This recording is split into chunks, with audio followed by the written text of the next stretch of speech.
네, 기억하시겠지만 일발장전 주제가 이제 선택의 어려움이었어요. 여러 가지 이제 연휴 기간 동안 뉴욕 주가가 이제 오르고 또 우리는 어제 주가도 장중에는 상당히 화려했지만 무엇을 골라야 될지 이거 오를 때 갭상승이라고 해서 붕 떠가지고 막 이렇게 흥분할 때는 고르기가 참 어려웠는데 오히려 차분하게 좀 주가가 이렇게 내려갈 때는 그래도 다시 오를 수 있습니다. 이게 얘기가 길어질 수 있는데 아까 그 짜장면 10,000원 얘기가 나중에 이제 유튜브를 통해서 한번 말씀을 드릴게요. 결국엔 자산 가격은 한번 거품이 빠진 다음에 돈값이 올라가는 과정에서 내려갔다가 다시 오를 겁니다. 근데 그걸 위해서 이제 미리 또 잘 찾아놔야 되죠. 당장 내일 오른다는 건 아니지만 자, 그래서 어제 또 이제 이슈가 있었고 오늘 기업을 하나 또 잘 찾아왔는데 미국의 행정명령이 또 나왔죠. 바이오 섹터에 대해서 반도체 뒤를 이어서 바이오에 대해서 미국 바이든 대통령이 행정명령을 내렸다. 미국 와서 생산하라는 얘기죠. 미국에 와서. 그래서 이걸 준비하는 기업이 있더라고요. 네. 이 랩지노믹스인데 이 랩지노믹스 최근 공시 보시면은 자산운용사가 인수를 했습니다. 사모펀드 운용사인 루하 PE라는 데서 인수를 했는데 루하 PE의 대표를 제가 개인적으로 잘 압니다. 바이오 전문가입니다. 이종훈 대표라고 그 중앙대 약대 출신인데 약사면허 소질을 가지고 있으면서 미래에셋증권, 대신증권, 제약바이오 애널리스트 하다가 SV 인베스트먼트라는 VC 상장되어 있는 기업이죠. 거기서 제약바이오를 거의 히트를 쳤던 사람입니다. 그 사람이 대표로 있는 루하 PE가 랩지노믹스를 인수했는데 인수 가격이 11,000원이에요. 주당. 11월 달에 이제 완료를 하고 지금 돈 1,000억을 펀딩해서 넣기로 했는데 지금 랩지노믹스의 순 자산은 2,000억 원, 현금이 1,500억이 있거든요. 시가총액이 2,200억밖에 안 됩니다. 그러면 이 돈을 모아가지고 뭐 할 거냐? 다 싸들고 미국 간답니다. 이게 도망가는 게 아니라 미국을 진출하기 위해서 미리 준비를 다 해놨더라고요.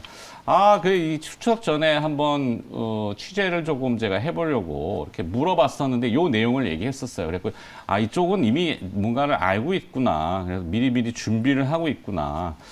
자, 어떻게 진출을 하냐면은 미국에 이제 클리아를 인수합니다. 클리아가 뭐냐면은 수탁 검사기관이라 그래서 미국은 수탁 검사기관이 이 영리법인이에요. 그래서 사고 팔 수 있습니다. 클리아를 인수한 다음에 클리아 랩을 통해서 그거를 게이트, 그러니까 출구로 확인을 해서 미국 본토에다가 이제 이 체외 진단기 시장을 본격적으로 쭉 까는 거죠. 국내에서는 체외 진단기 하면은 대표적으로는 그냥 코로나 진단 키트만 자꾸 생각을 하는데 별의별 질병들이 지금 또 있기 때문에 사실 체외지 진단기 시장은 굉장히 큰 시장이고 미국 본토 시장이 메이저입니다. 메이저리그에 이제 진출하는 거죠. 자, 그래서 하여튼 잘 준비하고 있는데 현금 자산이 굉장히 많고 자산 가치에 비해서는 주가 너무 싸다. 인수 가격이 11,000원인데 지금 주가가 6,500원밖에 안 돼요. 자, 뭔가를 할 것 같습니다. 자, 근데 시장이 잘 몰라요. 네, 루하 PE에 대해서 잘 모르라서 제가 좀 설명을 드렸습니다. 자, 랩지노믹스는 오늘 또 이제 코로나 국내 환자 추석 연휴 지나고 다시 9만 명대 나와서 뭐 그 이슈가 나올지 모르겠습니다만 요래요래라고 좀 시장을 잘 피해갈 수 있는 알짜배기를 좀 찾아서 랩지노믹스 오늘 선택했습니다.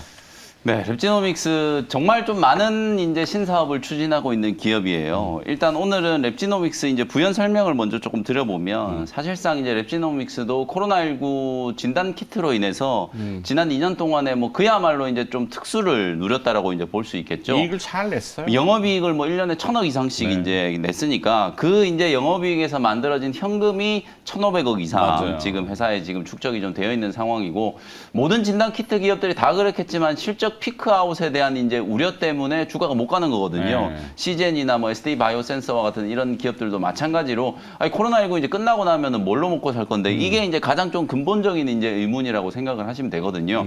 그런 부분들에 대해 이제 대안을 이제 열심히 지금 찾고 있다라는 거, 피크아웃에 대한 이제 우려를 과연 이제 어떤 신사업으로 이제 극복을 할 것이냐. 막대한 이제 재원 현금을 이제 지금 확보를 해놓은 상황이니까 그 현금을 좀 잘 활용해서 M&A를 한다거나 뭐 신사업을 추진해서 가시적 가시적인 결과물을 좀 만들어낸다면 당연히 이제 기업 가치는 업그레이드가 되겠죠. 지금 앵커님 브리핑 해주셨던 것처럼 사실 시가총액이 지금 2천억밖에 안 되는데 현금을 1,500억이나 들고 있다. 맞아요. 사실 거기에 이걸 펀딩 자금 1,000억이 또 들어가서 네. 토탈 2,500억 가지고 그러니까요.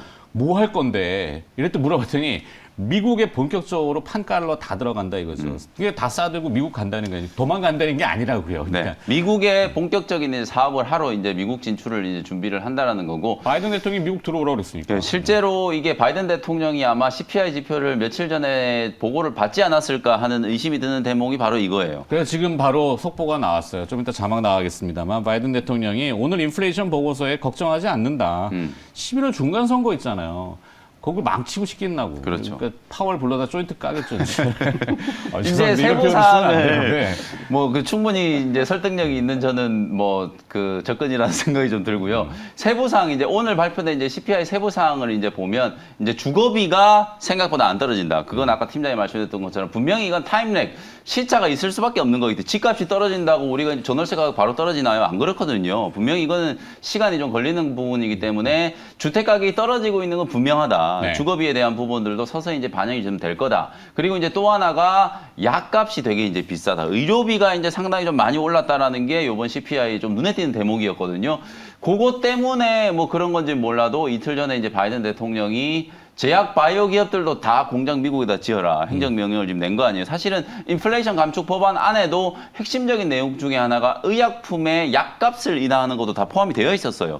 근데 이제 이게 태양광이라든지 풍력 뭐 그다음에 전기차 이런 이슈들 때문에 좀 묻힌 거지. 사실 의약품에 대한 이제 부분들도 상당히 좀 강조가 좀 된 대목이거든요. 그러다 보니까 이제 사실상 이제 많은 제약 바이오 기업들도 전기차와 마찬가지로 약값 인하에 이제 반사수에 사실은 뭐 지난 정권이었던 이제 오바마 정권 전전 이제 정권이라고 볼 수 있죠. 오바마 케어와 관련된 이슈 속에서 약값 인하에 대한 이제 부분들이 사실상 우리 기업에 좀 피해를 줄 수 있겠다라는 우려가 있었지만 결과는 오히려 호재였거든요. 네. 미국의 기업들하고 경쟁할 수 있는 토대가 좀 만들어질 수 있는 배경이 좀 생겼기 때문에 저는 이번 IRA 감축 법안의 약값 인하에 대한 부분들도 궁극적으로는 우리 국내 제약 바이오 기업들한테는 기회가 좀 될 수 있는 요소라고 보여지기 때문에 그런 부분들에서 상당히 이제 적극적으로 이제 좀 추진을 하고 있다. 그리고 이제 NGS 우리가 이제 유전자 연기 서열 분석 이게 정말 좀 중요한 거거든요. 이게 앞으로 제네레이션 시퀀싱. 맞습니다. 이게 정말 좀 중요한 부분이기 때문에 이걸 이제 발전시킨 게 이제 PGS 이제 퍼스널 이제 지놈 서비스, 네. 개인 유전체 분석 서비스 이게 향후 한 10년 안에 저는 이 시장이 정말 폭발적으로 이제 성장할 거다라고 이제 생각을 좀 하기 때문에 한때는 그 이슈에 사기 논란이 있었습니다만 피 한 방울로 이제 아무 그렇죠. 미리 이 시장이 맞습니다. 기술이 발달하면은 네. 할 수 있어요. 충분히 가능하죠. 그래서 이제 그런 부분들이 사실상 지금 랩지노믹스가 그리고 있는 어떤 미래의 어떤 사업이라고 생각을 하시면 될 것 같고 미국 시장 진출한다 그랬잖아요. 신약 개발 뭐 이런 것들도 이제 추진하지만 결국 저는 이제 PGS 이게 미국 본토에서부터 출발해가지고 시장이 이제 확대될 수 있는 가능성이 상당히 좀 높기 때문에 이 부분도 좀 주목을 좀 해야 된다는 생각이 좀 들고 그다음에 이제 자회사를 통해서 이제 면역 항암제 또 개발하고 있거든요. 어제 또 우리 국내 증시 제약 바이오 기업들 중에 또 ST큐브가 막 상한가까지 가고 그렇죠. 면역 항암제 관련된 종목들이 지금 워낙 좀 뜨거운 반응. 이번에 끝난 이제 ESMO에서도 결국은 가장 핵심은 면역 항암제였거든요. 이 면역 항암제 개발과 관련된 이슈도 이제 좀 갖고 있는 기업이기 때문에 뭐 말씀해주셨던 것처럼 사실 이제 기업의 가치라는 게 시장에서 이제 평가받는 게 이제 진짜 제대로 된 가치인데 그 가치가 일시적으로 이렇게 말도 안 되는 가격에 이제 거래되는 경우들도 정말 좀 많이 있거든요. 우리나라 네. 상장 기업들도 뭐 그런 기업들이 상당히 케이스가 많이 있기 때문에 랩지노믹스도 이제 그런 사례가 아닐까. 진단 키트 기업들이 전반적으로 워낙 좀 투자 심리가 좀 안 좋은 상황이었기 때문에 절대적인 뭐 저평가 수준에 이제 좀 놓여 있는 상황이다. 당장 뭐 주가가 아주 화끈하게 올라간다는 걸 기대하는 것보다는 이제 좀 중장기적으로 이런 이제 큰 청사진을 좀 보고 한번 투자 관점으로 좀 접근해 볼 수 있는 종목이 아닐까 이렇게 이제 말씀을 좀 드려보겠습니다. 네, 추정컨대 이 6개월 내에 미국 진출에 대한 가시적인 성과를 내야 된다 그래요. 이거는 이제 FI, 그 LP들, 유동성을 공급한 펀딩을 돈 된 사람들의 세부 조항인 것 같고 5년 내에 시가총액은 6배 이상을 만들어 놔야 되는 이게 있는 것 같아요. 그래갖고 뭐 부단히 노력하겠죠. 자, 근데 이제 바이든 행정부의 행정명령은 미국 내 바이오 생산 자원을 지원을 목적으로 하고 아직까지 세부 내용은 나오지 않았고 오늘 저녁에 아마 세부 내용이 나올 것 같은데 국내 이제 CMO, CDMO 이 생산 기지 있는 기업들은 조금 영향을 받을 수 있는데 여기도 물론 준비하겠죠. 삼성바이오로직스나 뭐 셀트리온이나 미국 내로 이제 막 또 가야 되는 입장인 것 같은데. 뭐 결국 그 지금 마치 그 반도체 기업들이 반도체 기업이나 2차전지 뭐 기업들이 이제 미국에다 투자하는 것과 같은 형태의 투자들이 앞으로는 좀 많이 나오지 않겠는가 하는 생각이 들고요. 지금 비단 저는 랩지노믹스 오늘 아침에 이제 일반전전 주제를 받고 나서 사실 랩지노믹스뿐만이 아니라 이제 이런 그 뭔가 진단 관련주들 이제 코로나19 특수 상황에서 수혜를 굉장히 본 기업들이 많아요. 한 네. 2, 3년 굉장히 호황을 누렸습니다. 그래서 그들의 공통점은 지금 많은 그 이익을 쌓아놨죠. 이제 결국은 이런 기업들이 공통적으로 지금 이제 받는 지금 상황이 뭐냐면은 피크아웃의 이후에 그러면 뭘로 먹고 살 거냐. 어차피 공통적인 지금 그런 상황에 처해 있는 거잖아요. 결국 이들이 돈을 어느 정도 이제 현금은 좀 축적시켜 놨고 결국 그렇다면 이들 기업들이 이제 어떤 방향성을 가지고 갈까. 랩지노믹스처럼 뭐 미국으로 진출한다든가 또 이제 미국 진출뿐만 아니라 지금 뭐 굉장히 다양한 지금 신사업에 지금 그 진출을 하고 있죠. 뭐 체외 진단 의료기기 쪽하고 건강대시 서비스를 결합한 어떤 이런 쪽에서의 사업 모델. 네. 뭐 지금 최근에도 뭐 굿닥이라든가 이런 데하고의 어떤 사업 제휴라든가 이런 맞아요. 부분들도 지금 어떤 거 발표를 하고 있고 그런 부분들 뭐 랩조미스뿐만이 아니라 이런 그 진단업체들이 그렇다면은 이제 제가 좀 향후의 관전 포인트는 그렇다면 이제 그러한 그 자금을 가지고 어느 쪽에 이제 투자를 한다든지 또는 M&A를 한다든지 아마 이런 딜들이 굉장히 많이 나올 것 같아요. 그렇죠. 뭔가 이제 가만히 있으면 안 될 거예요. 가만히 있으면 안 되죠. 지금 가만히 있으면 안 되는 상황이기 때문에 또 이제 혹은 이제 그들이 뭐 이런 그 신약 개발 쪽으로 나갈 수도 있는 부분이고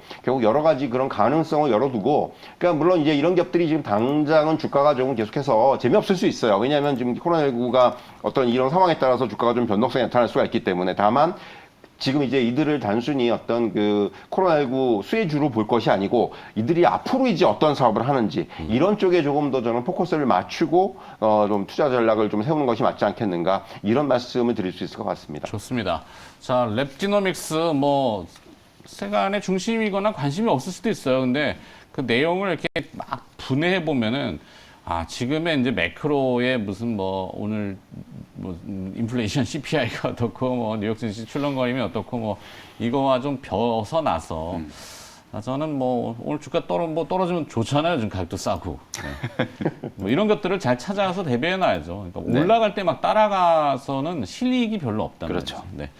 자, 그래서 일발장전은 두 분께서는 확장으로 붙이실 만한 기업은? 저는 조금 있다가 관계된 기업을 제가 바로 이제 그 있구나. 절대 수익 종목으로 네. 말씀을 드릴 거기 때문에 저는 그냥 일반적인 종목 랩지노믹스 저도 알겠습니다. 한표 하겠습니다. 자, 일발장전 랩지노믹스. 궁금하신 분들은 나중에 너튜브에 이게 녹화 영상이 올라가니까요. 한번 더 보시면 되겠습니다. 자, 바로 절대 수익 20%. 물론 오늘은 뭐 2%만 해도 괜찮을 수 있지만 마음이 한결 편하네요. 네. 네. 뭐 어쩌겠어요. 시장이 네. 그런 거를 받아들여야죠. 내일이 또 시장 어떻게 될지 모르잖아요. 그럼요. 네.